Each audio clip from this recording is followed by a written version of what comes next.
लालच। एक दिन बहू ने गलती से यज्ञवेदी में थूक दिया।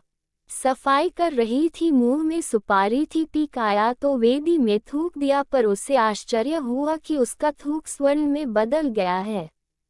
अब तो वह प्रतिदिन जानबूझकर वेदी में थूकने लगी और उसके पास धीरे धीरे स्वर्ण बढ़ने लगा। महिलाओं में बात तेजी से फैलती है, इसलिए कई और महिलाएं भी अपने अपने घर में बनी यज्ञवेदी में थूक थूक कर सोना उत्पादन करने लगी। धीरे धीरे पूरे गांव में ये सामान्य चलन हो गया।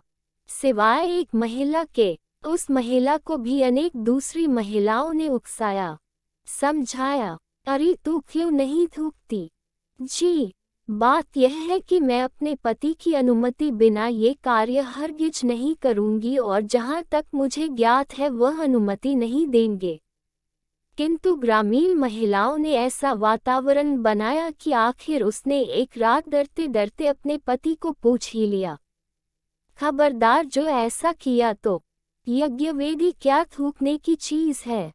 पति की गरजदार चेतावनी के आगे बेबस वह महिला चुप हो गई, पर जैसा वातावरण था और जो चर्चाएं होती थी उनसे वह साध्वी स्त्री बहुत व्यथित रहने लगी। खासकर उसके सूने गले को लक्ष्य कर अन्य स्त्रियां अपने नए नए कंठहार दिखाती तो वह अंतर्द्वंद में घुलने लगी।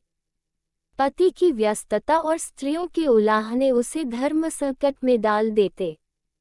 यह शायद मेरा दुर्भाग्य है, अथवा कोई पूर्व जन्म का पाप, कि एक सती स्त्री होते हुए भी मुझे एक रत्ती सोने के लिए भी तरसना पड़ रहा है। शायद यह मेरे पति का कोई गलत निर्णय है। ओह, इस धर्माचरण ने मुझे दिया ही क्या है? जिस नियम के पालन से दिल कष्ट पाता रहे उसका पालन क्यों करूं?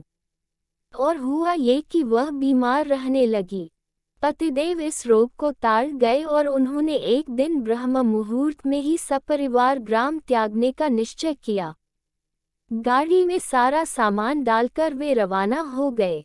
सूर्योदय से पहले पहले ही वे बहुत दूर निकल जाना चाहते थे, किंतु अरे यह क्या! ज्यों ही वे गांव की कानकड़ सीमा से बाहर निकले, पीछे भयानक विस्फोट हुआ। पूरा गांव धू धू कर जल रहा था। सज्जन दंपति अवाक रह गए और उस स्त्री को अपने पति का महत्व समझ आ गया। वास्तव में इतने दिन गांव बचा रहा तो केवल इस कारण कि उसका परिवार गांव की परिधि में था। धर्मांचरण करते रहें।